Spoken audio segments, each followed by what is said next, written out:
Hello friends, मेरा नाम है अनिल और आप सभी का स्वागत है आपके अपने YouTube channel UP Bihar exam crack पर। तो यहाँ पर अभी practice set series Hindi GS की चल रही है, तो मैंने सोचा कि आपके लिए क्यों ना प्रीवियस ईयर पेपर सॉल्व करा दिए जाएं। तो 2019 के चारों पेपर मैंने सॉल्व करा दिए हैं। 2017 में परीक्षा फॉर्म आया था, उसकी जो परीक्षा हुई थी वो हुई थी तो आपकी 2018 में। कब हुई थी? 2018 में। और टोटल 6 पेपर हुए थे। कितने हुए थे? 6। तो एक क्लास में हम 3 पेपर सॉल्व कर लेंगे, अगली क्लास में 3 कर लेंगे, तो आपका ऐसे 2017 की जो परीक्षा थी उसके तीनों पेपर सॉल्व हो जाएंगे। ठीक, कब हुई थी ये? 2018 में हुई थी। इससे आपको एक पैटर्न पता चलेगा किस तरीके के प्रश्न पूछे जाते हैं। तो चलिए शुरू करते हैं आज की क्लास का पहला प्रश्न। पहला प्रश्न है, किसने अधिग्रहित चरित्र की विरासत के सिद्धांत को प्रतिपादित किया था? तो किसने किया था? जीन बैप्टिस्ट लेमार्क ने अधिग्रहित चरित्र की विरासत के सिद्धांत को प्रतिपादित किया था। कब किया था? अच्छा, इसे ये भी बोलते हैं उपार्जित लक्षणों की वंशागति के सिद्धांत का प्रतिपादन। क्या? उपार्जित लक्षणों की वंशागति के सिद्धांत का प्रतिपादन किसने किया था? तो लेमार्क ने किया था। अगर पूछ ले ग्रेगर जॉन मेंडल ने अनुवांशिकी का सिद्धांत किसने प्रस्तुत किया था? तो ग्रेगर जॉन मेंडल ने। अगर पूछ लिया जाता है कि जैव विकास का सिद्धांत का प्रतिपादन किसने किया था? तो वो किया था जैव विकास का सिद्धांत चार्ल्स डार्विन ने। किसने? चार्ल्स डार्विन ने जैव विकास सिद्धांत का प्रतिपादन किया था। अगला प्रश्न है, rebooting India realising a billion aspirants नामक पुस्तक के लेखक कौन है? तो इस पुस्तक के लेखक हैं नंदन नीलेकणी। ठीक, और सेकंड का उत्तर हो जाएगा बी। क्या हो जाएगा? बी। तीसरा प्रश्न है, पूर्ण रूप से जीएसटी की सिफारिश किसके द्वारा की गई थी? राजा चलैया समिति, विजय केलकर टास्क फोर्स। तो पूर्ण जो जीएसटी है इसकी सिफारिश की गई थी विजय केलकर टास्क फोर्स। और जो जीएसटी है वो कब लागू हुआ था? तो ये लागू हुआ था 1 जुलाई 2017 को। कब लागू हुआ था? 1 जुलाई 2017 को। चौथा प्रश्न है, भारत का पहला साइबर पुलिस स्टेशन स्थापित किया गया था कहाँ पर? कोच्चि, नई दिल्ली, बेंगलुरु, चेन्नई। तो ये किया गया था बेंगलुरु में। और 4 का उत्तर हो जाएगा सी। और इसकी स्थापित किया गया था, ये किसके मंत्रालय के अधीन आता है? तो ये आपका आता है सूचना और प्रौद्योगिकी मंत्रालय। कौन? सूचना एवं प्रौद्योगिकी मंत्रालय। पांचवा प्रश्न है, एशियाई खेल 2018 में महिला 3000 मीटर बाधा दौड़ प्रतियोगिता में रजत पदक विजेता सुधा सिंह उत्तर प्रदेश के किस जिले से हैं? तो ये आपकी रायबरेली से थी। ये आपका करंट का प्रश्न था। किसका था? करंट का। छठवां प्रश्न है, कब संयुक्त प्रांत का नाम बदलकर उत्तर प्रदेश किया गया था? तो संयुक्त प्रांत का नाम बदलकर उत्तर प्रदेश किया गया था 24 जनवरी 1950 को। और इसीलिए उत्तर प्रदेश दिवस मनाया जाता है कब? 24 जनवरी को। कब मनाया जाता है उत्तर प्रदेश दिवस? 24 जनवरी को। अगला प्रश्न है, काला नमक चावल की किस्म को एक जिला एक उत्पाद योजना के तहत उत्तर प्रदेश के किस जिले के उत्पाद के रूप में चुना गया है? तो काला नमक जो है वो है सिद्धार्थनगर का। ठीक, और 7 का उत्तर हो जाएगा बी। 7 का आंसर क्या हो जाएगा? बी। आठवां प्रश्न है, सूफी कवि अमीर खुसरो का जन्म उत्तर प्रदेश के किस जिले में हुआ था? तो ये हुआ था एटा में। कहाँ पर हुआ था? एटा में। एटा जिले के पटियाली नामक गांव में। ठीक है, लेकिन वर्तमान में ये कहाँ पर है? कासगंज में है। कहाँ पर है वर्तमान में? ये कासगंज में है। 8 का उत्तर हो जाएगा सी। अगर ऑप्शन में कासगंज एटा दोनों आए तो आपका उत्तर लगाओगे कासगंज। 9वां प्रश्न है, बहू बेगम का मकबरा उत्तर प्रदेश के किस जिले में स्थित है? तो ये बहू बेगम का जो मकबरा है वो फैज़ाबाद में है। और 9 का आंसर हो जाएगा डी। क्या हो जाएगा? 9 का उत्तर डी हो जाएगा।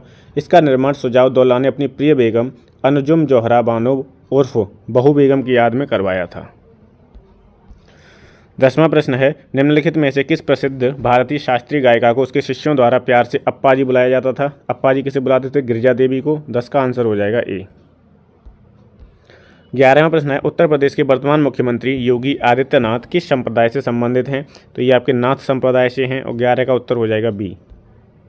12वां प्रश्न है, उत्तर प्रदेश के निम्नलिखित जिलों में से किसकी सीमा नेपाल के साथ लगती है? पूछ रहा किसकी लगती है? गोरखपुर, बलिया, बस्ती या फिर महाराजगंज। तो 12 का आंसर हो जाएगा बी, महाराजगंज। ठीक है, और जो है नेपाल के साथ में उत्तर प्रदेश के कितने जिलों की सीमा लगती है? तो 7 जिलों की सीमा लगती है। कितने जिलों की? 7 जिलों की। 13वां प्रश्न है, निम्नलिखित में से कौन से सिख गुरु ने 1699 में खालसा पंथ की स्थापना की थी? खालसा निष्ठावान समुदाय है जिसने अपने विश्वास के दृश्य प्रतीकों को पहनते हैं और योद्धाओं की तरह प्रशिक्षित हुआ। तो खालसा मतलब मेन प्रश्न ये है कि खालसा पंथ की स्थापना 1699 में किसने की थी? तो वो की थी गुरु गोविंद सिंह ने। और 13 का उत्तर हो जाएगा डी। क्या हो जाएगा? 13 का आंसर डी हो जाएगा, गुरु गोविंद सिंह। 14वां प्रश्न है वित्तीय वर्ष 2017-18 के दौरान भारतीय रिजर्व बैंक द्वारा लगभग 9 वर्षों में सोने की पहली खरीद में खरीदे गए सोने की मात्रा कितनी है। तो ये भी आपका उस समय का करंट का प्रश्न था। तो 8.46 मीट्रिक टन। ठीक है, 14 का आंसर क्या हो जाएगा डी। 15वां प्रश्न है किस सिख गुरु ने सिख विवाह समारोह की शुरुआत आनंद कारज के नाम से की थी। सिख विवाह समारोह की तो वो की थी गुरु अमरदास ने।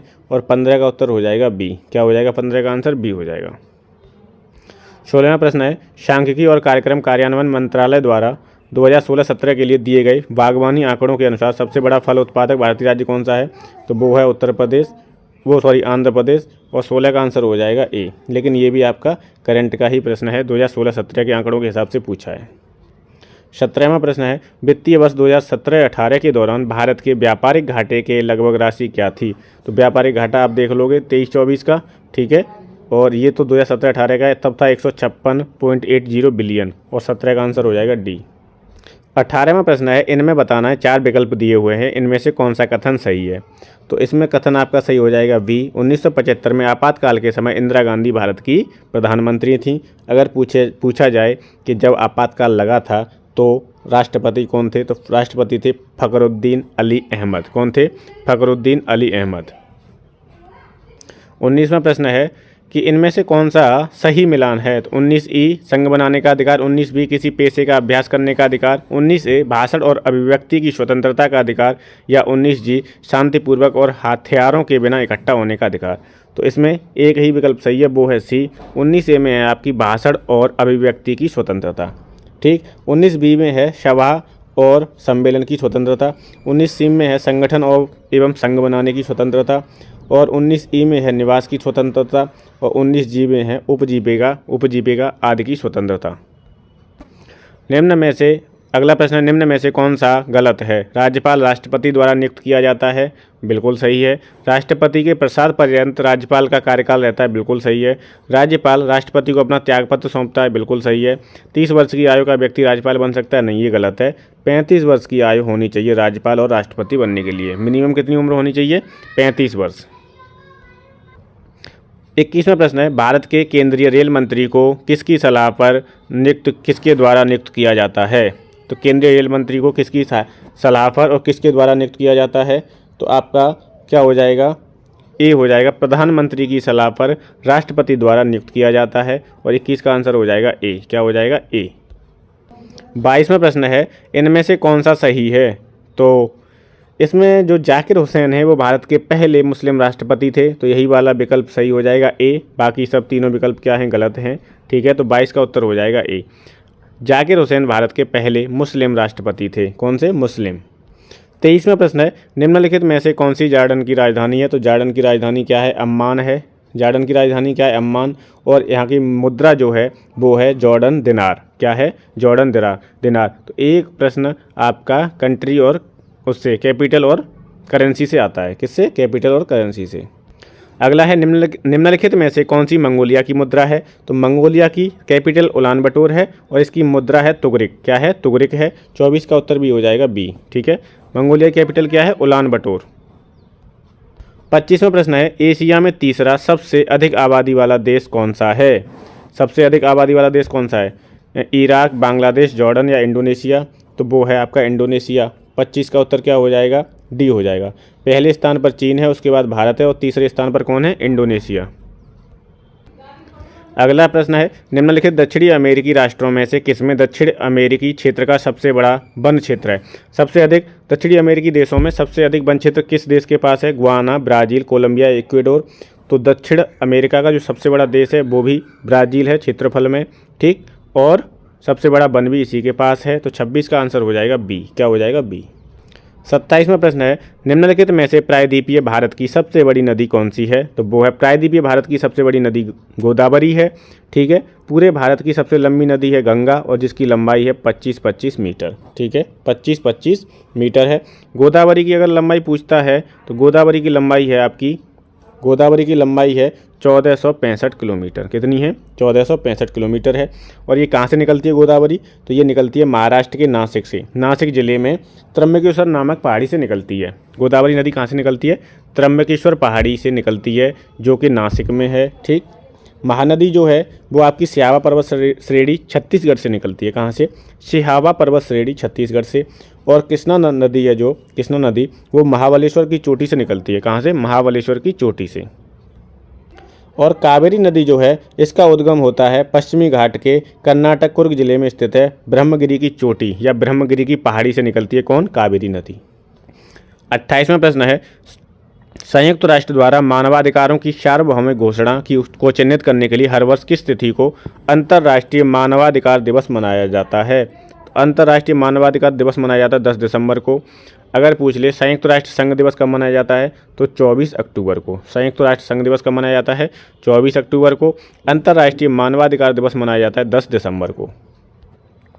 अगला प्रश्न है, जुलाई 2018 में अमरनाथ मंदिर की तीर्थ यात्रा करने वाले यात्रियों की सहायता के लिए CRPF द्वारा शुरू किए गए मोबाइल सहायता केंद्र का क्या नाम है? तो ये आपका साथी है। और 29 का उत्तर हो जाएगा बी। क्या हो जाएगा? बी। अगला प्रश्न है, अगले 7 वर्षों के लिए निम्नलिखित देशों में से किसके साथ भारत ने अक्टूबर 2016 में अपनी व्यापार संधि को नवीनीकृत कर दिया है? तो वो देश है नेपाल। 30 का उत्तर क्या हो जाएगा? सी हो जाएगा। 31वां प्रश्न है, एशियाई खेल 2018 में पदक तालिका में शीर्ष रहने वाले चीन ने कितने स्वर्ण पदक जीते थे? 31 का उत्तर क्या हो जाएगा? डी 132। ये भी आपका करंट का प्रश्न है। 32वां प्रश्न है, अंतर्राष्ट्रीय न्यायालय किस देश में स्थित है? तो ये है द हेग, नीदरलैंड में। कहाँ पर है? द हेग, नीदरलैंड में। 32 का आंसर हो जाएगा ए। क्या हो जाएगा? ए। 33वां प्रश्न है, पेड़ पौधों में निषेचन के बाद अंडाशय परिवर्तित होता है बीज में, पुष्पकेशर में, जायंग में या फल में? तो वो होता है फल में। 33 का आंसर हो जाएगा डी। क्या हो जाएगा? डी। 34 है, क्षतिग्रस्त CFL और फ्लोरोसेंट ट्यूबों का निपटान सुरक्षित रूप से किया जाना चाहिए क्योंकि इनमें वाष्प होती है जो स्वभाव से जहरीली होती है। तो कौन सी वाष्प होती है? अमोनिया की, सल्फर डाइऑक्साइड की, सल्फर डाइऑक्साइड की या फिर पारे की? तो इसमें होती है पारे की। और 34 का आंसर क्या हो जाएगा? डी हो जाएगा। क्या हो जाएगा? डी हो जाएगा। ठीक है। पारे से कौन सा रोग होता है? पारा से होता है मिनी माता रोग। कौन सा रोग होता है पारा से? मिनी माता। ये भी प्रश्न इंपॉर्टेंट है। कौन सा रोग होता है? मिनी माता।